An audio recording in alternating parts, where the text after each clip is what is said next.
I have spent years in rooms with women who defy explanation. Women in their 60s and 70s who move differently, whose skin holds differently, whose energy has a quality that does not match what we are told to expect from that age.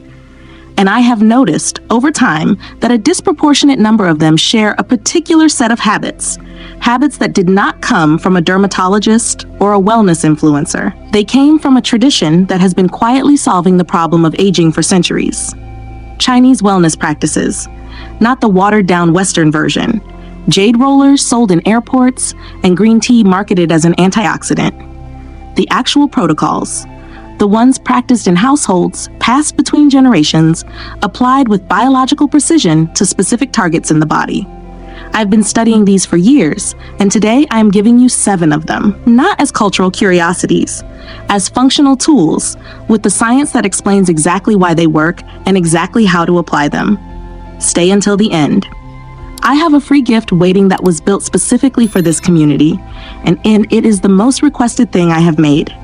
It is called the Elegant Morning Routine Checklist, 12 rituals of women who are timeless, healthy, and undeniable after 40. It is the morning architecture that puts everything I described today into daily practice. It is yours, but only if you stay. Let's begin. Habit 1. Eating warm food at every meal. Most people in the West treat food temperature as a comfort preference. Warm food in winter, cold food in summer.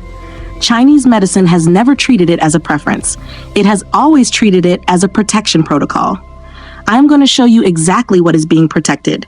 But first, there is something you need to understand. A gastroenterologist I was introduced to through a colleague. She works with a significant number of patients over 50 and has studied traditional Chinese dietary medicine alongside her clinical training, told me something I found quietly startling. She said, "The gastrointestinal mucosa is the largest immune interface in the body. Cold food and drink consumed regularly over years suppresses mucosal circulation and gradually impairs that interface." The Chinese figured this out observationally centuries before we had the science to explain it. Research published in the Journal of Gastroenterology and Hepatology found that cold food and beverages reduce gastric mucosal blood flow measurably and slow gastric motility, the movement of food through the digestive tract. In women over 50, whose digestive function is already slowing due to reduced stomach acid production and hormonal changes affecting gut motility, this is not trivial. Reduced mucosal circulation means reduced nutrient absorption at the gut wall. It means reduced immune surveillance at the body's primary external-internal interface. It means a system that is perpetually in low-grade thermal stress. The analogy, asking a cold muscle to perform at full capacity. It can, but it cannot perform as well as a warm one. The gut is a muscle. Chinese women have always treated it accordingly. The correction is simple and immediate. Eat warm or room temperature food at every meal.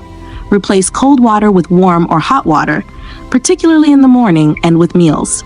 If you eat salad, let it come to room temperature first or warm the dressing.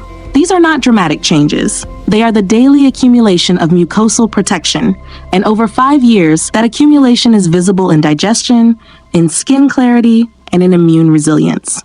But warming the interior is only one side of this. The next habit addresses what is happening on the exterior, and it is one of the most misunderstood practices I have encountered. Habit 2, the correct application. Most Western women who own a Gua Sha tool are using it on their face. Chinese women have always used it primarily on the neck and chest. That distinction is not cosmetic preference, it is anatomical precision, and I will show you exactly why. But first, there is something you need to understand. I was consulting for a client preparing for an extended international trip. A woman in her early 60s, impeccably maintained, who had been doing facial Gua Sha for 2 years and felt it was not producing the results she expected. I referred her to an esthetician I trust, a woman trained in both Western lymphatic massage and traditional Chinese Gua Sha technique, who assessed her immediately and said, "You are clearing the drainage field, but not the drainage system. The lymph nodes that process facial fluids sit in the neck. Until you clear those, the face has nowhere to drain to." This is the mechanism most tutorials omit entirely. The lymphatic system does not have a pump the way the circulatory system has the heart. It moves through manual pressure, muscle contraction, and gravity. The primary lymph nodes serving the face and jaw, the submandibular and cervical nodes, are clustered along the sides of the neck and into the upper chest. Research on manual lymphatic drainage published in Phlebology found that clearing these nodal pathways before facial work increased lymphatic clearance rate by a measurable margin compared to facial work performed without prior neck drainage. The correct Gua Sha sequence for anti-aging purposes begins at the clavicle. Light downward strokes from the base of the neck to the collarbone, clearing the terminus where lymph drains into the subclavian vein. Then up each side of the neck, from jaw to collarbone, 3 to 5 slow strokes per side. Then and only then the face. Light pressure, always in the direction of lymph flow, outward from the center, downward toward the nodes. This sequence, 3 times per week, addresses fluid retention at the jaw and jowline more effectively than any topical product, because it is working with the physiology, not on top of it. Clearing the lymphatic system is not the only thing that protects the jaw and lower face. The next habit addresses a structural factor, and it begins somewhere most women would never think to look. Habit 3. Walking after meals. Most women in the West who exercise do so in the morning, in a dedicated session, separated from meals. Chinese wellness practice has always embedded movement directly into the meal cycle, a 10-minute walk after eating, practiced as a non-negotiable daily ritual. The Western understanding of why is almost entirely wrong. I will give you the correct one.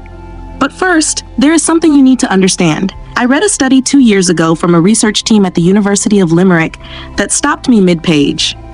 They were examining post-meal glucose response across different movement interventions in adults over 50. The finding was this: a 10-minute walk taken within 30 minutes of eating reduced post-meal blood glucose spikes by a statistically significant margin, comparable in effect to some pharmaceutical interventions, and the effect was entirely lost when the walk was delayed by 90 minutes. The timing was the mechanism, not the duration. Here is why this matters specifically for women over 50. Insulin sensitivity declines with age and with estrogen loss. The post-meal glucose spike, the sharp rise in blood sugar following a carbohydrate-containing meal, is the primary driver of glycation, the process by which glucose molecules attach to collagen fibers and stiffen them. Glycation is one of the most significant and least discussed contributors to visible skin aging. It is the process that stiffens the collagen matrix, dulls skin translucency, and contributes to the loss of facial elasticity that women typically attribute to time rather than to a preventable biochemical process. Chinese women who walk after meals are not burning calories. They are contracting the large muscles of the legs, which act as a glucose sink, pulling circulating blood sugar into muscle tissue independently of insulin. They are interrupting the glycation process 3 times a day, every day, for decades. The habit is 10 minutes, not a workout. A deliberate walk within 30 minutes of finishing a meal. Once you understand what it is interrupting, the effort required feels entirely different. But there is a habit on this list that addresses collagen protection from a direction nobody in the West has formally named. And it begins not with what you eat or how you move, but with what you do with your tongue. At the beginning of this video, I promised you something. Here it is. It's something I know you'd appreciate. I have read a lot of comments from some of you asking for this, and I decided to build a checklist around it. It is called the Elegant Morning Routine Checklist, 12 rituals of women who are timeless, healthy, and undeniable after 40. It is the morning architecture that puts everything I described today into daily practice. Cortisol protection, protein-first nutrition, movement, silence, grooming standards, and the identity rituals that make all of it sustainable. Every page is a deliberate act of self-respect. See the first link in the description below to grab it right now for free, or scan the QR code on your screen if you're watching on TV. When you do get it, remember to email me your feedback about your takeaway from it. I love to read those emails. Now let's get into today's video. Habit 4, facial muscle activation from the tongue. There is no Western name for this practice. It does not appear in any mainstream beauty routine, And yet when I began researching why certain older Chinese women show almost no jowling, the soft tissue descent along the jawline that most women accept as inevitable, this is what I kept finding referenced in traditional Chinese health texts and in conversations with practitioners. I'm going to explain exactly what it is. But first, there is something you need to understand. A facial surgeon I know, he practices in New York and has an interest in non-surgical facial aging interventions, told me that jowling is primarily a muscular event before it becomes a gravitational one. He said, the mylohyoid and geniohyoid muscles form the floor of the mouth and the structural base of the lower face. When those muscles are not regularly activated through their full range of motion, they lose tone the same way any inactive muscle does, and the soft tissue above them descends. He had never encountered a formal Chinese protocol for addressing this, but when I described what I had read, he said, that is essentially isometric engagement of the floor of mouth musculature. It makes complete anatomical sense. The practice: press the tongue firmly to the roof of the mouth, hold for 5 to 10 seconds, release. Repeat 10 times. Then perform the full tongue rotation, pressing the tongue against each inner cheek in sequence, circling slowly. This activates the mylohyoid, the geniohyoid, and the suprahyoid muscle group, which together form the muscular platform that supports the lower face. Research on orofacial myofunctional therapy, published in the Journal of Oral Rehabilitation, found that targeted tongue and floor of mouth exercises produced measurable improvement in submental muscle tone and reduced soft tissue laxity in the lower face over an 8-week period. 2 minutes, morning or evening. The muscle underneath the skin is the architecture. Chinese women have been maintaining the architecture, but structure during the day is only half of the system. What happens at night, specifically when you go to sleep, is doing something to your skin that most women have never been told. Habit 5. Sleeping before 11 p.m. Most women treat their bedtime as a scheduling preference, something determined by what else is happening in the evening. Chinese medicine has never treated it as a preference. It treats 11 p.m. as a biological threshold. I am going to show you what crosses that threshold and what it costs when you miss it.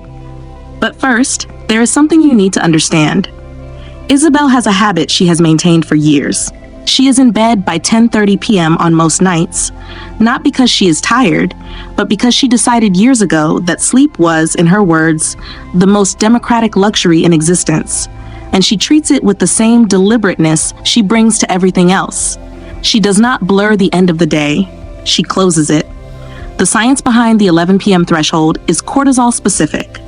The hypothalamic pituitary adrenal axis, the system that regulates cortisol, follows a predictable circadian rhythm.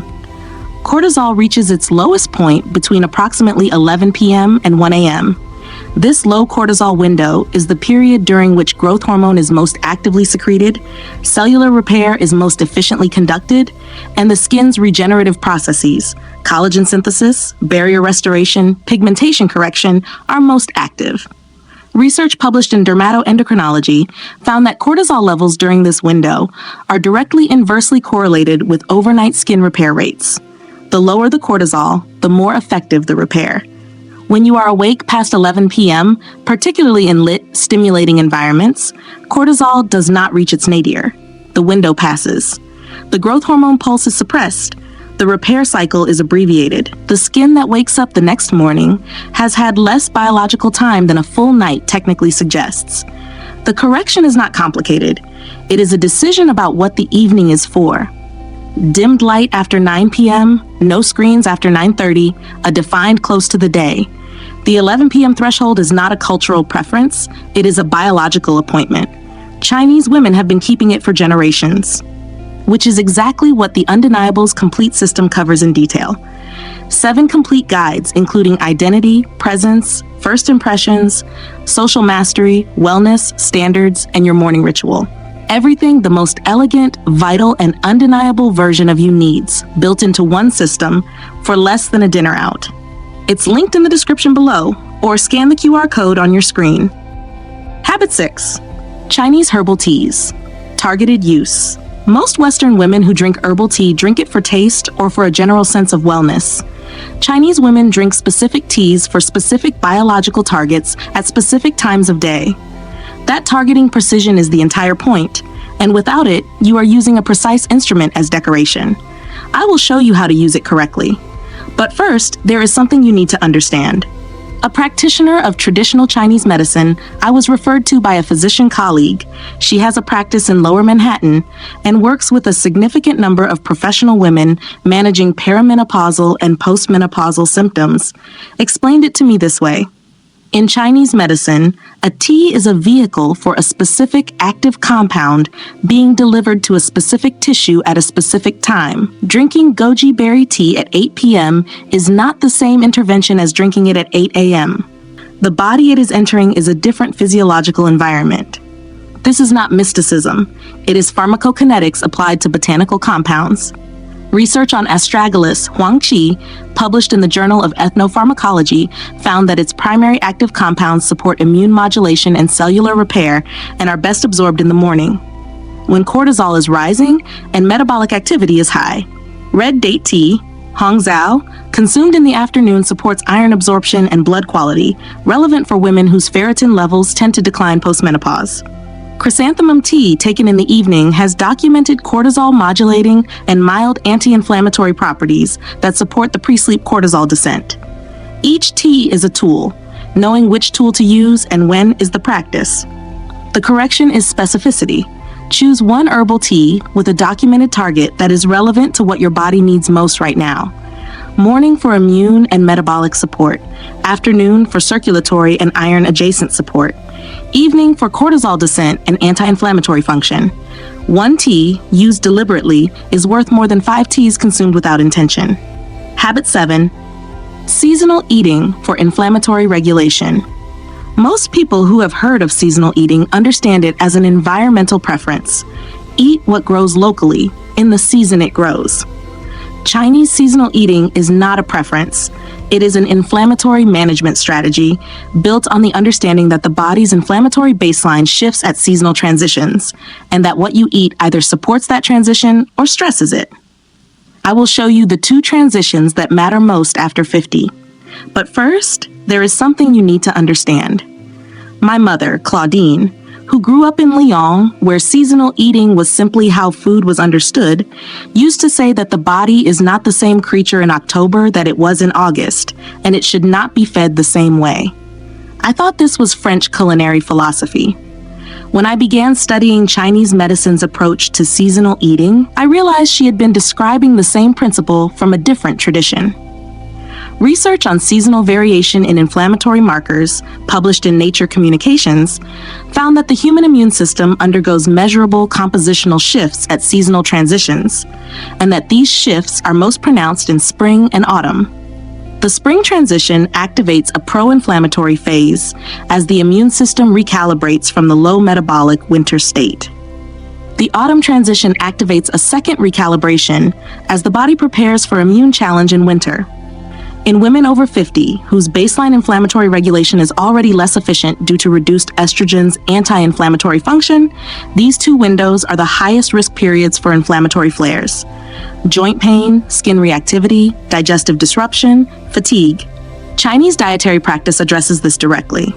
In spring, reduce warming heavy foods, increase bitter greens, which support liver detoxification and moderate the pro-inflammatory phase. Reduce alcohol and fried foods, which amplify it. In autumn, introduce warming, building foods, root vegetables, bone broths, warming spices like ginger and cinnamon to prepare the body's defenses before the immune challenge of winter arrives. The principle is anticipation, not reaction.